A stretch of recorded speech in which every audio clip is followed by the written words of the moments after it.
Bonsoir et bienvenue encore partout en Afrique. Des hommes et des femmes répondent à l'appel de l'Évangile et viennent à Jésus. Laissez-moi partager avec vous quelques places où Dieu est en train de bouger puissamment. Une petite famille qui regarde ce programme et qui invite leurs amis. Espérance pour l'Afrique et pour tout le monde, chrétiens, musulmans, hindous, bouddhistes. Nous pouvons apprendre plus de l'amour de Christ à travers ces séries. Voudriez-vous saluer cette famille? Oh, nous sommes très contents de vous rejoindre. Une église au nord du Congo qui a trouvé ce message. Des centaines sont assis chaque soir pour écouter la parole de Dieu.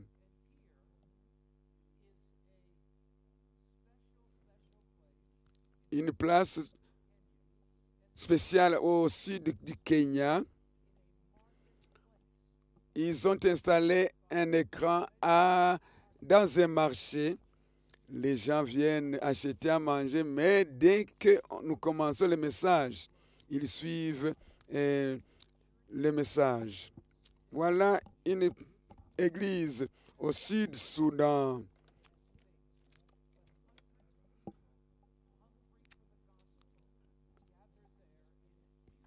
Il y a beaucoup de gens dans le Sud-Soudan, à Juba, qui ont soif de la parole de Dieu. Vous voyez sur le toit d'une maison une antenne parabolique et grâce à cette antenne, ils suivent ce qui se passe ici.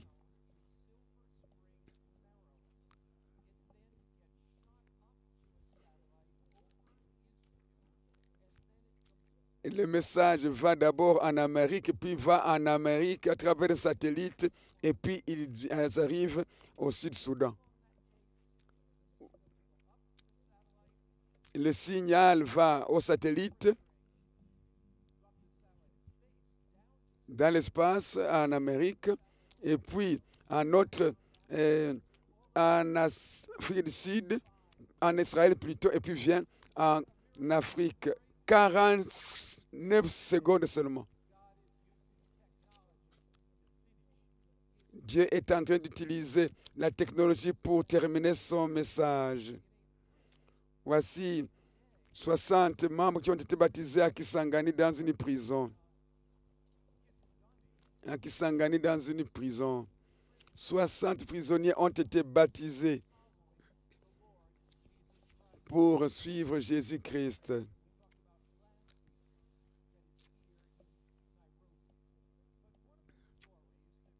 L'une des histoires qui m'a touché beaucoup quand je l'ai reçue, c'est celle-ci. En Tanzanie, à Morogoro, quelques 200 km de Dar es Salaam, nous avons des séries avec un groupe spécial. Ce sont un groupe, les sourds, les muets, les aveugles, mais ils sont capables de suivre le message. Quelques-uns sont des invalides, viennent dans des chaises roulantes et 400 de gens arrivent malgré leurs infirmités. C'est vraiment bien comment et 20 parmi eux ont pris la décision pour être baptisés bientôt. Maintenant, ils suivent des études bibliques. Et je voudrais leur parler spécialement ce soir. Vous tous qui nous suivez de Morogoro, je voudrais ouvrir mon cœur à vous. Un jour, les aveugles verront. Un jour, les sourds entendront. Un jour, les infirmes marcheront. Gardez votre œil et votre cœur fixés sur Jésus-Christ, car il n'y aura pas d'infirmité dans le royaume de Dieu. Saluez nos frères et sœurs de Dar es Salaam et de Morogoro en Tanzanie. nous voudrions vous voir dans l'éternité. Ce soir, je parle d'un message spécial, la prophétie la plus merveilleuse de l'Apocalypse. Père céleste, tu as un message spécial pour préparer les hommes et les femmes pour ton retour, le retour de Jésus. Nous ouvrons nos cœurs. Impressionne nos cœurs par ton message venant du livre d'Apocalypse. Nous prions ceci au nom de Jésus. L'Apocalypse révèle les derniers messages de Dieu à l'humanité. Dieu a un message spécial pour cette génération, pour qu'elle se prépare pour le retour de Jésus. Dieu a toujours envoyé un message pour préparer son peuple pour de grands événements mondiaux qui affectent leur destinée. La Bible n'est pas primordialement un livre d'histoire, même si elle touche à l'histoire. Elle ne mentionne pas chaque nation dans le monde comme un livre d'histoire, mais les événements qui se passent dans le monde, qui touchent l'humanité entière, qui touchent d'une manière spéciale les enfants de Dieu. La Bible y fait allusion.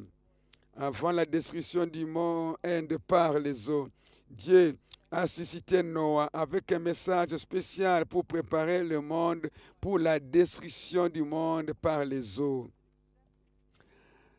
Tous ceux qui ont accepté le message de Noah sont entrés dans l'arche et ont été sauvés. Ceux qui ont rejeté ce message ont été dévorés par les eaux. Pensez maintenant à la venue de Jésus-Christ. Jésus-Christ et Dieu a suscité Jean-Baptiste pour préparer le monde à la venue de Jésus-Christ. Il a suscité Jean-Baptiste pour préparer le monde.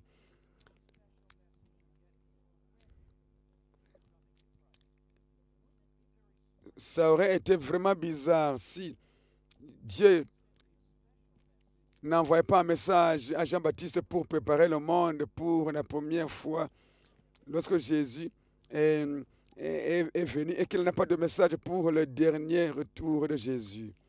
Nous avons un message pour le second retour de Jésus-Christ. Quel est le livre qui contient ce message?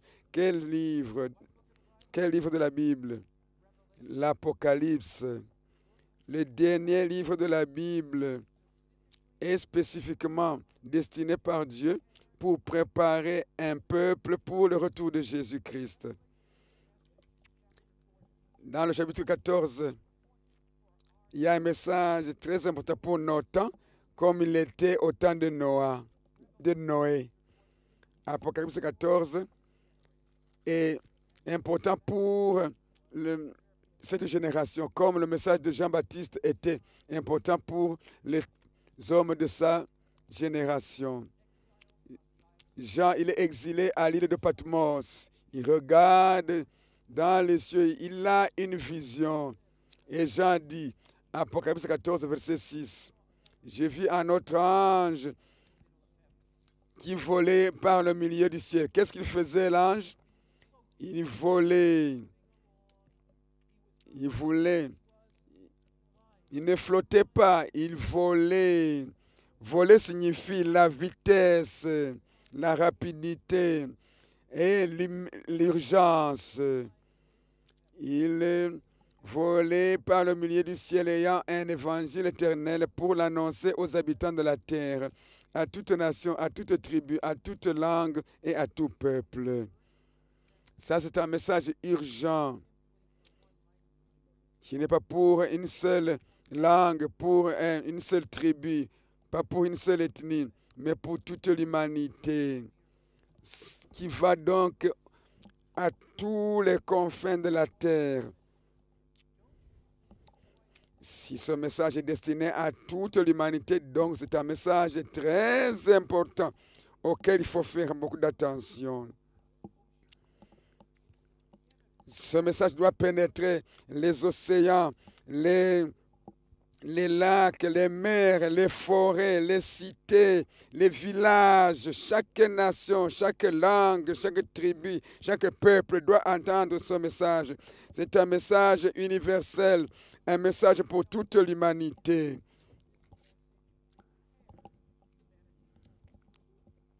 Ce message nous prépare à quoi? Apocalypse 14, versets 14 à 16.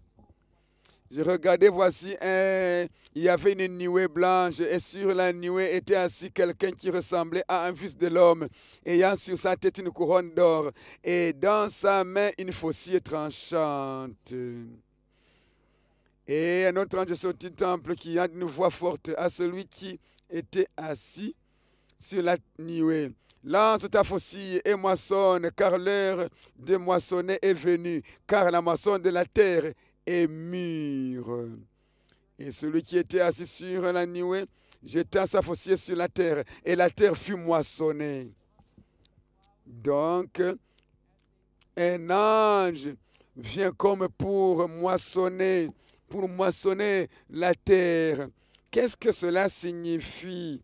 Que signifie ce symbole de la moisson de la terre?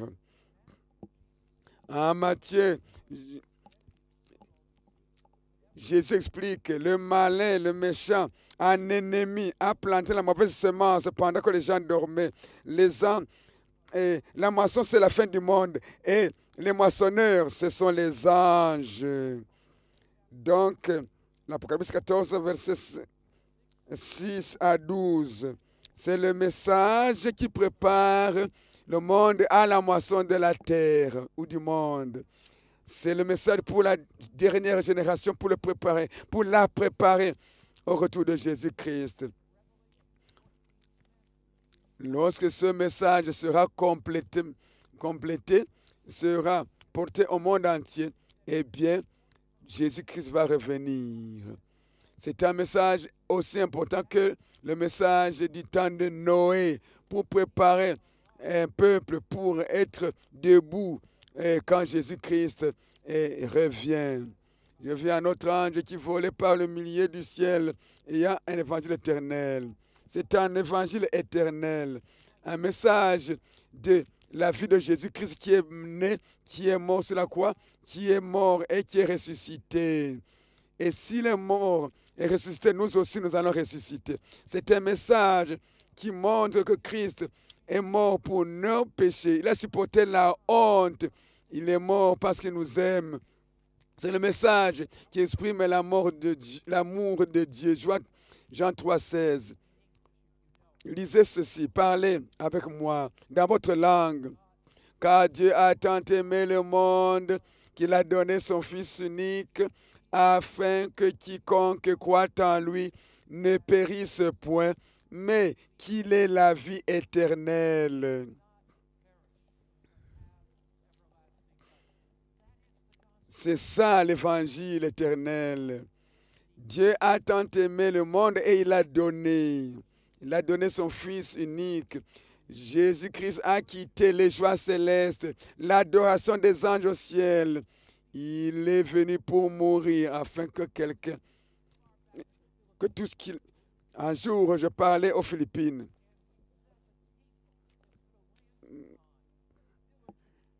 Nous avons mis une table et les villageois sont venus. Les enfants sont venus à côté de la route. Je parlais de Jésus-Christ.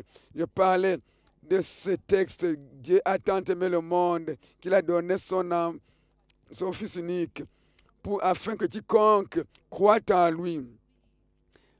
J'ai dit, tu peux accepter Jésus aujourd'hui. Si tu crois en Jésus, c'est un don que Dieu te donne. Prends-le. Et tout le monde continue à me regarder comme si j'avais quelque chose à donner. Ils pensent que je vais donner quelque chose. Et j'ai vu un enfant qui voulait prendre le bic. Et l'enfant, il a sauté, il a fui dans la jungle, dans la forêt, dans la brousse. À un troisième, j'ai donné le bic. J'ai dit, prends le bic. Il a couru dans la brousse. Et tous les parents ont dit, non, revenez, chers enfants. Et je leur ai dit, est-ce que vous avez le bic? Non, il n'y a personne qui a le bic. J'ai dit aux autres, pourquoi tu n'as pas le bic? Parce que je ne l'ai pas pris. Et au troisième, pourquoi est-ce que tu as le bic? Parce que je l'ai pris. Donc, celui qui a pris le bic, il l'a. Celui qui ne l'a pas pris, il ne l'a pas. Est-ce que tu prends, tu acceptes, tu saisis le don que Jésus-Christ tend? Dieu a tant aimé le monde qu'il a donné son Fils unique, afin que quiconque croit en lui. Croire, c'est un acte de foi que tu prends quand Christ te l'offre. Nous n'avons pas la vie éternelle par un prix. Nous ne pouvons pas l'acheter. Mais ce soir, il y a quelqu'un qui n'a jamais pris ce don de Dieu qui est en Jésus-Christ. Ce soir, tu peux prendre ce don pour que tu ne périsses point. Tu n'as pas besoin de périr. Prends le don de la vie éternelle qui est en Jésus-Christ. Jésus-Christ est mort pour toi. Il a vécu une vie parfaite. Lorsque nos noms seront appelés au jugement, Jésus-Christ sera notre avocat. Il va dire, oui, je le connais. Il est tombé, il s'est relevé. Malgré cela, il a cru en moi, il m'a accepté comme son sauveur. Ainsi donc, la justice de Jésus-Christ sera mise sur le compte de Jésus-Christ. Christ est mort sur la croix. Ça, c'est la bonne nouvelle. Il est mort, il est ressuscité, il est entré au ciel. Il est notre avocat, il est ton sauveur, il est ton Seigneur, il est ton roi. Christ vit pour moi. Il ne se rappelle plus de mon passé. Il m'a délivré contre la condamnation du péché. Jésus-Christ a pris la culpabilité du péché sur lui. Mais il me donne la puissance de vivre une vie nouvelle. C'est ça le message, la bonne nouvelle. C'est qu'en Jésus-Christ, ta vie peut être changée pour être semblable à la vie de Jésus-Christ. Si tu as un problème, une habitude, un péché, une grande montagne devant toi, saisis Jésus. Il va te donner la puissance de vaincre. Jésus est vivant. Enseigne-moi à dire cela en Swahili. Enseigne-moi à vivre, à dire cela en Swahili. Jésus est vivant. Yesu yu hai. Yesu yu hai. Jésus est vivant. Yesu yu hai. Jésus est vivant. Jésus est vivant. Est-ce que tu crois cela? Est-ce que tu crois cela? Parce qu'il est vivant. Il peut changer ta vie. Comment est-ce que je peux avoir la paix? Sinon, en venant à Jésus qui me pardonne et qui me donne sa puissance, qui me change par l'évangile éternel. L'évangile éternel, c'est la réponse. Mais ce message doit aller au monde entier. Il y a des vérités qui ont été négligées par les chrétiens. Elles seront restaurées. Cet évangile va restaurer les vérités négligées, méprisées, abandonnées par par l'Église chrétienne, par les chrétiens. Il disait d'une fois forte, craignez Dieu et donnez-lui gloire, car l'heure de son jugement est venue. Et adorez celui qui a fait le ciel, et la terre et la mer et les sources d'eau. Adorez Dieu. Un message pour chaque génération, un message pour la fin des temps, un message pour les hommes et les femmes, un message pour toute l'humanité. Qu'est-ce que cela signifie? Craignez Dieu. Est-ce que c'est trembler devant Dieu? Non, ce n'est pas ça. Ça signifie respecter et donner référence à Dieu par l'obéissance à ses commandements. En d'autres mots, Craindre Dieu, c'est-à-dire prendre Dieu au sérieux. Ne pas s'amuser avec lui en transgressant ses commandements. Donc, craindre Dieu, ça signifie obéir à ses commandements. Voici la conclusion de toutes choses.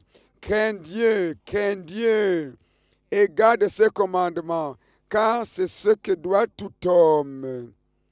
Tout homme doit craindre Dieu en observant ses commandements. La grâce ne nous amène pas à la désobéissance. La grâce de Dieu, qui est gratuite, nous amène à l'obéissance. Le message qui est le dernier doit amener les hommes et les femmes à respecter Dieu en gardant ses commandements. Voici ce que le proverbe dit, 3:1. Mon enfant, mon fils, n'abandonne pas, n'oublie pas mes commandements. N'oublie pas mes commandements. Que ton cœur garde mes commandements. Donc, la dernière génération de l'histoire, au moment où l'adultère, le vol, l'homosexualité, le sabbat est transgressé par beaucoup de chrétiens, au moment où les gens se moquent du nom de Dieu parce qu'ils jurent au nom de Dieu, ne prennent en vain. Lorsque les hommes, maintenant, ce message appelle les hommes et les femmes à revenir au commandement de Dieu. Ce message dit: crains Dieu et garde ses commandements. Crains Dieu en gardant ses commandements. Donne-lui gloire, car l'heure du jugement est venue. Qu'est-ce que cela signifie, donner gloire à Dieu? Ça signifie avoir une attitude qui prend Dieu au sérieux et qui me pousse à obéir à Dieu. Donner gloire à Dieu. La Bible dit, nous trouvons que dans le livre de Corinthiens, c'est honorer Dieu dans ma vie, dans mon style de vie. 1 Corinthiens 10, 31. 1 Corinthiens chapitre 10, verset 31 dit ceci.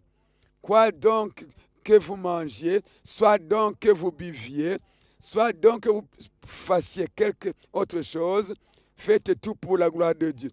Est-ce que en buvant l'alcool pour tuer mon cerveau, lorsque je commets l'adultère, est-ce que lorsque je prends du chanvre, est-ce que je donne gloire à Dieu?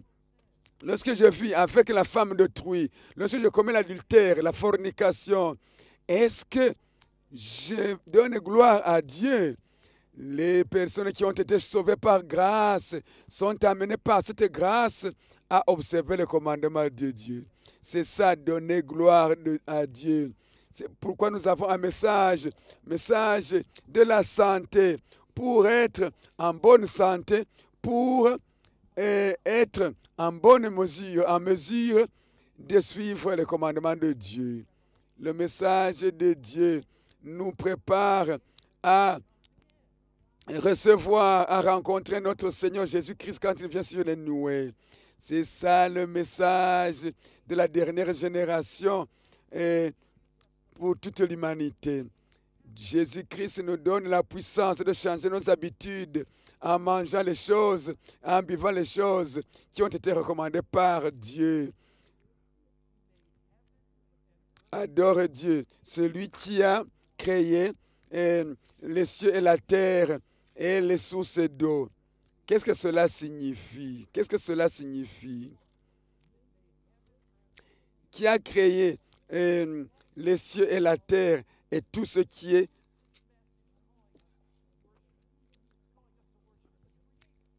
Cet appel est un appel à l'adoration du Créateur. Tout a été créé à travers Jésus-Christ. C'est pourquoi Jésus-Christ a droit à notre adoration parce qu'il est notre Dieu. S'il n'était pas Dieu, nous ne pourrions pas l'adorer.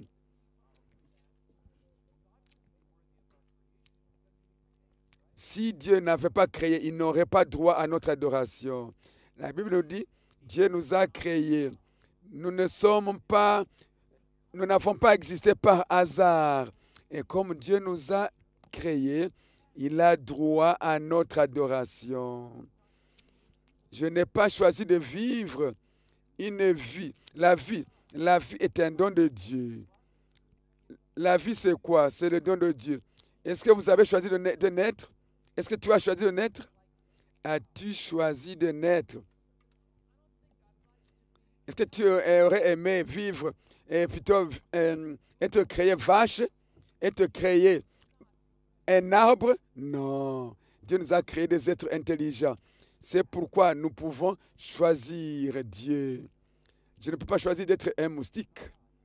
Dieu nous a créés dans sa sagesse divine. Il a pris les éléments de la terre, il a pris les gènes et les chromosomes, il a mis ensemble les éléments pour te créer.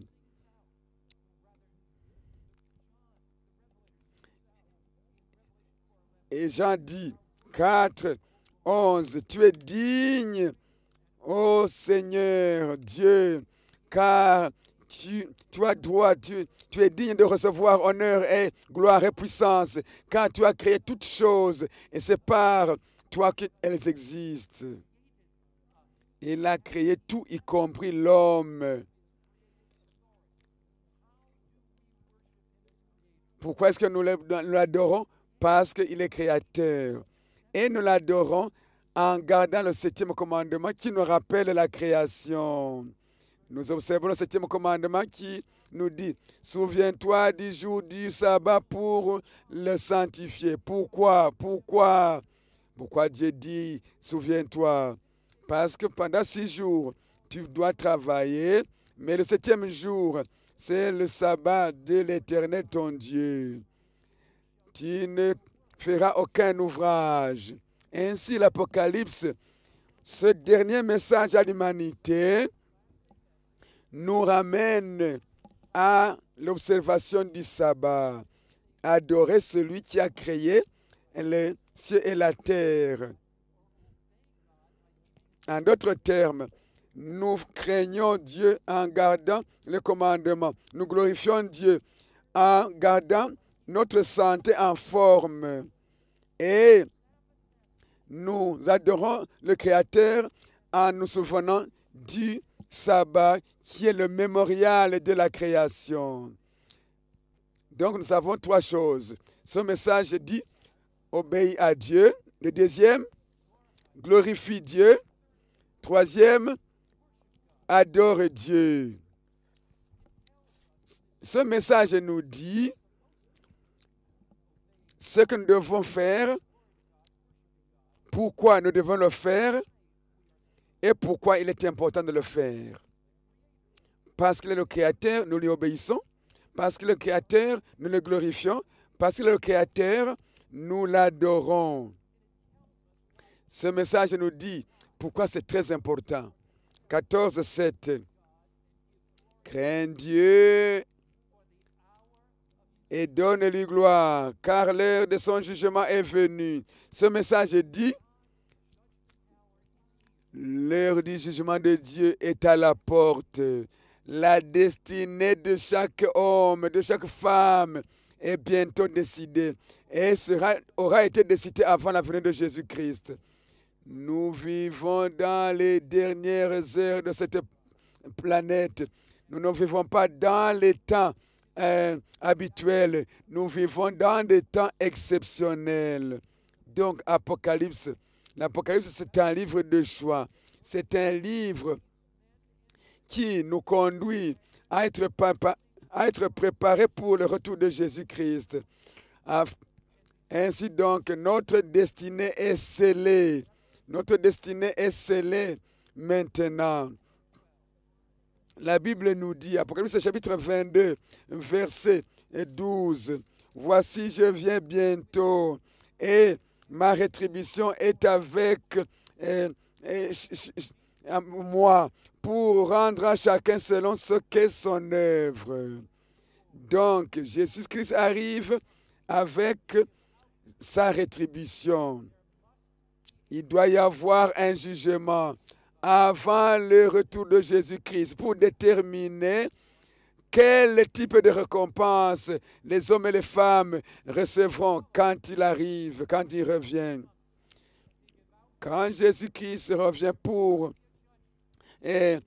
juger, c'est qu'avant le jugement, il doit avoir déterminé qui reçoit telle ou telle rétribution. Donc notre destinée est destinée maintenant et non pas au retour de Jésus-Christ. Jésus-Christ dit, je viens bientôt et ma rétribution est avec moi. C'est le moment maintenant de prendre la décision pour Jésus-Christ. Apocalypse chapitre 22, verset 11. La Bible dit que celui qui est injuste soit encore injuste, que celui qui est souillé se souille encore, et que le juste pratique encore la justice, et que celui qui est saint se sanctifie encore. Bientôt ces paroles seront prononcées par le Dieu très haut. Je voudrais que vous pensiez au jour de Noé. Le dehors de l'arche a été ouvert.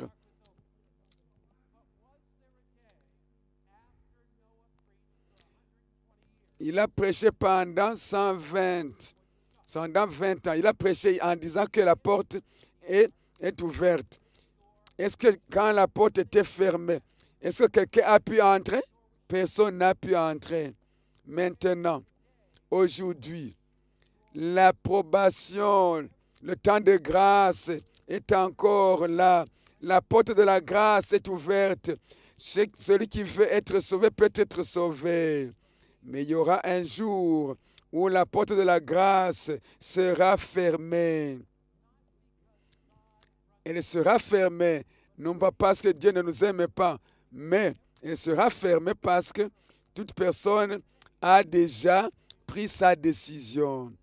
Le choix que nous faisons ce soir va déterminer ton éternelle destinée. Un jour, chaque homme, chaque femme, chaque enfant, lorsque Dieu va dire que celui qui est injuste soit encore injuste, que celui qui est souillé reste encore souillé, lorsque ces paroles seront prononcées, ce sera fini pour vous et pour moi. C'est ce soir maintenant l'opportunité de prendre la décision. Celui qui me regarde ce soir, ce n'est pas par accident qu'il me regarde, qu'il m'écoute. Dieu te parle ce soir par Hope Channel, par YouTube, par Facebook, par Internet, par satellite. Dieu te parle ce soir. Ça, c'est l'heure, l'opportunité pour toi. Un ange vole du milieu du ciel pour appeler hommes et femmes d'obéir à Christ, d'observer ses commandements. Il appelle les hommes et les femmes d'adorer le Créateur Dieu et d'être prêts au retour de Jésus-Christ. Mais ce message du premier ange nous appelle, c'est un appel à aimer et obéir Dieu. C'est un message qui nous appelle à donner révérence et respect à Dieu. C'est un message qui nous appelle à vivre une vie conforme à la volonté de Dieu pour éviter la condamnation au jour du jugement. Ce message est donné à toute la génération. Mais il y aura aussi un deuxième ange qui va dire,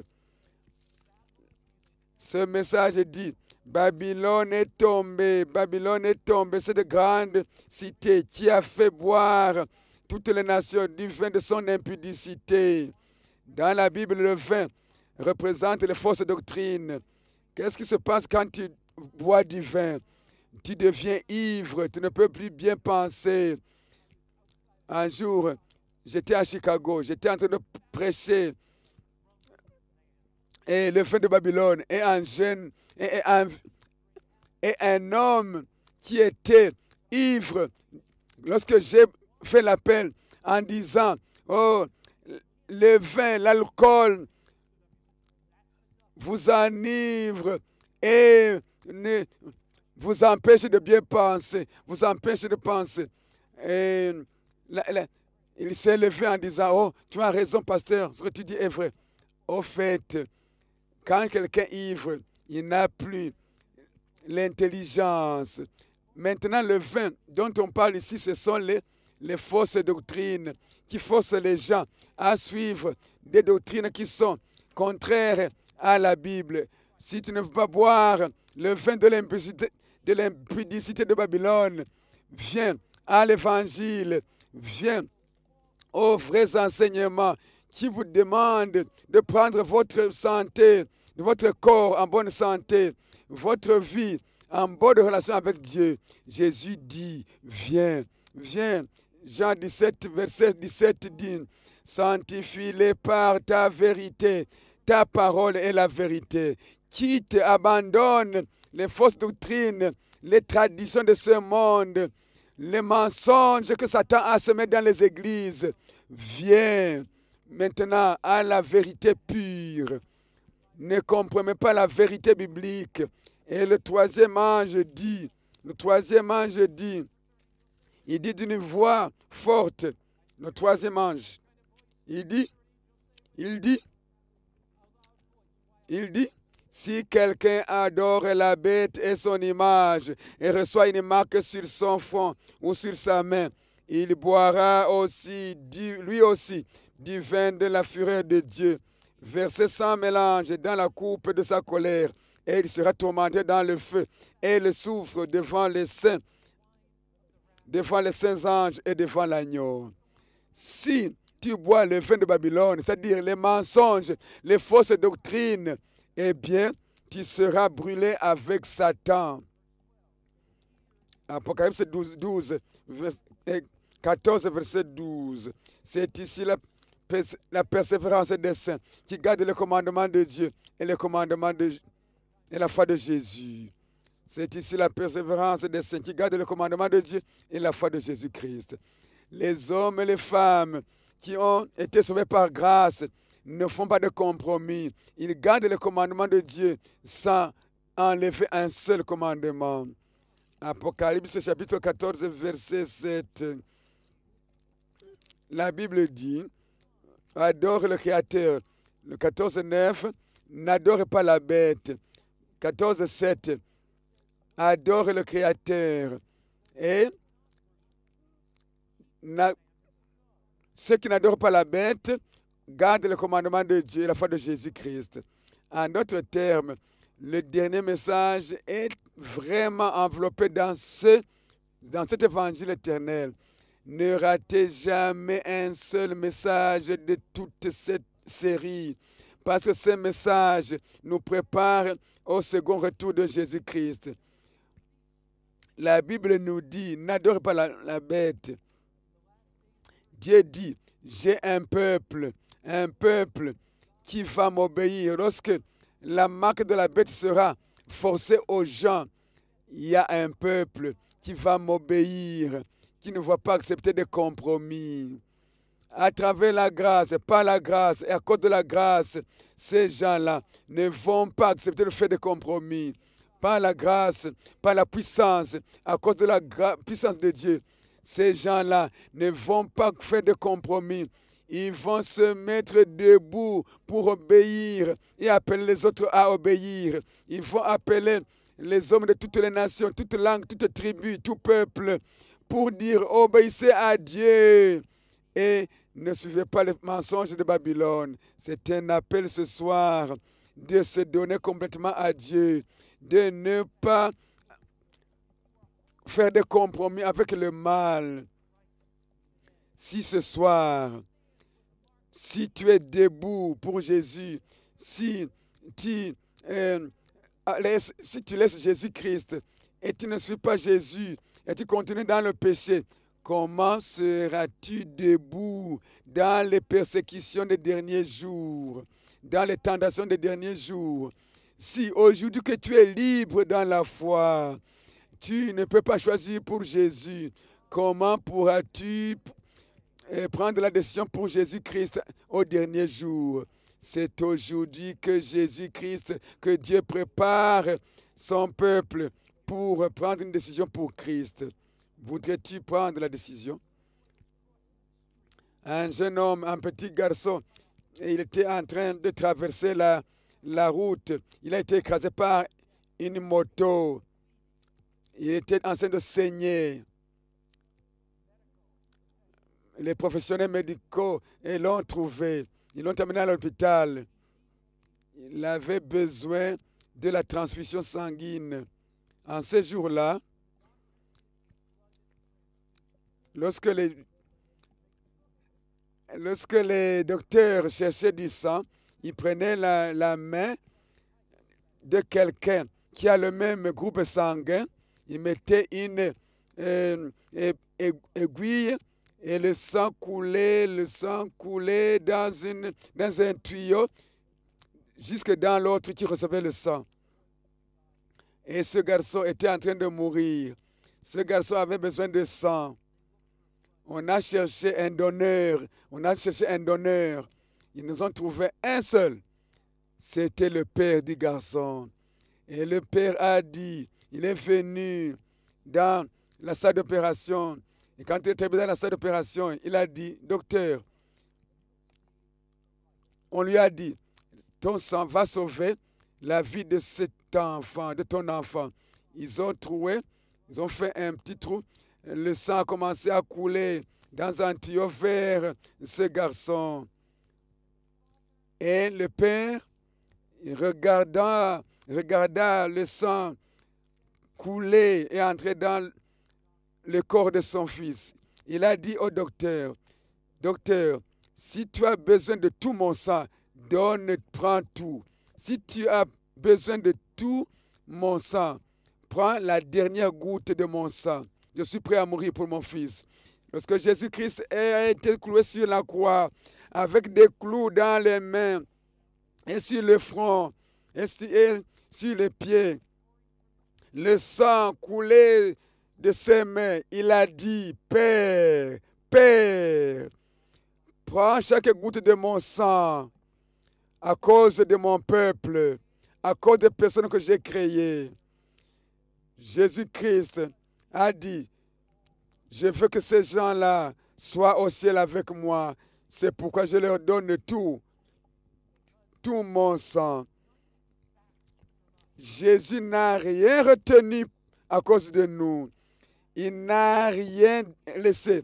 Et nous ne devions rien retenir pour lui. Du fond de ton cœur. Ce soir, Jésus-Christ qui a donné tout son sang, il est prêt à te recevoir. Il se prépare il se prépare à t'accueillir lorsqu'il revient. Dis à Jésus ce soir, Jésus, prends ma vie, je te la donne, parce que tu as donné ta vie aussi pour moi. Partout où tu es, partout où vous me suivez, partout, chers téléspectateurs, voudrez-vous vous lever et dire, je donne ma vie à Jésus, parce que lui aussi, il a donné sa vie pour moi. Je vois des centaines qui se lèvent ici à New Life, ici à Nairobi. Je fais un appel spécial. Des gens disent, pourquoi tu fais un appel chaque nuit? Parce que chaque nuit, il y a de nouveaux visiteurs. C'est pourquoi je fais un appel chaque nuit. Peut-être si je ne fais pas l'appel, il y a des gens qui viendraient et qui rentreraient sans avoir répondu à un appel et ils n'auraient plus cette opportunité. Vous qui me suivez sur YouTube, vous qui me suivez sur Internet, vous qui me suivez sur Facebook, vous qui me suivez sur Hope Channel Africa, lorsque vous venez ici devant, c'est parce que vous avez la foi. Ça demande la foi pour venir ici devant. Ça demande de la foi pour vous lever partout où vous êtes, d'écrire la carte de décision. Ta foi maintenant est exprimée et Jésus l'accepte. Et quand tu viens, tu encourages quelqu'un d'autre à venir. Si tu viens, quelqu'un va te voir et il viendra aussi. Et il va accepter Jésus et il sera sauvé à cause de toi. Je fais encore l'appel. Quand tu viens, tu donnes à Dieu la permission d'opérer des miracles dans ta vie. Quand tu viens, tu dis à Dieu, Père, je donne ma vie, je me donne à toi, je te donne la permission d'opérer un miracle dans ma vie. Ce soir, alors qu'on chante, je fais un appel, je t'appelle. Si tu as toujours gardé quelque chose qui t'a empêché d'accepter Jésus, je te demande ce soir de casser les chaînes et venir. Si tu veux participer à ce grand baptême qui vient bientôt, partout où tu es, viens. Si tu es allé loin de Jésus-Christ, si tu as accepté Jésus, puis tu l'as abandonné, tu veux revenir maintenant à Jésus pour être rebaptisé, viens ici devant. Le Seigneur touche ton cœur par son Saint-Esprit. Le Seigneur te cherche. Il a donné toute sa vie. Il a donné la dernière goutte de son sang pour toi. Quelqu'un veut maintenant répondre à Jésus en disant, je me donne aussi, Seigneur. Je ne veux rien retenir parce que tu as tout donné. Si quelqu'un veut revenir à Christ, si quelqu'un veut que Jésus-Christ fasse un miracle dans sa vie, viens maintenant. Pasteur David va faire l'appel, le même appel en Kiswahili. Parle à ceux qui écoutent en Kiswahili. Viens,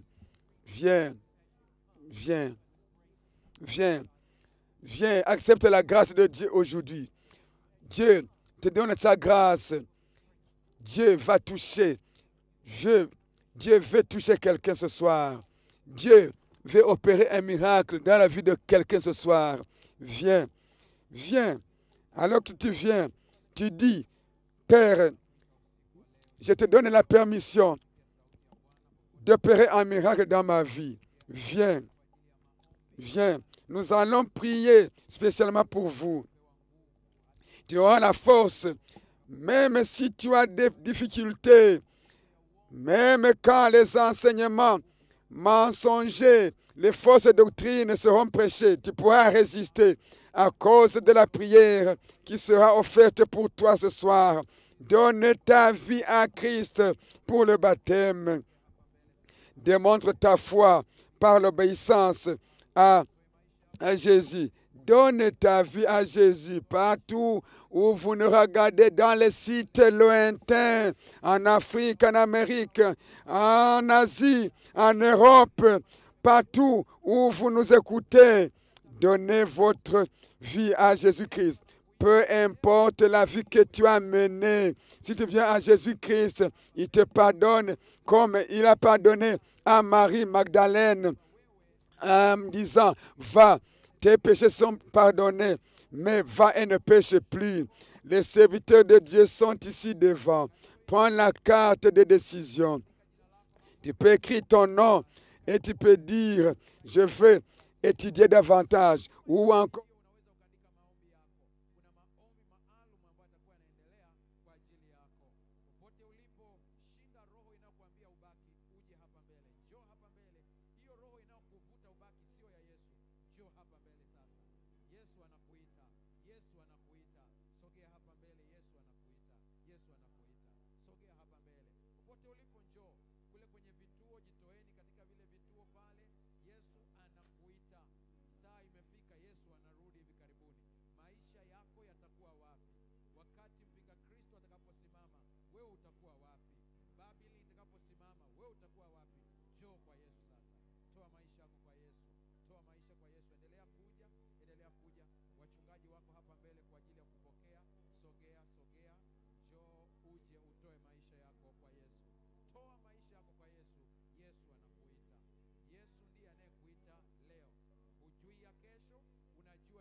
has paid it all.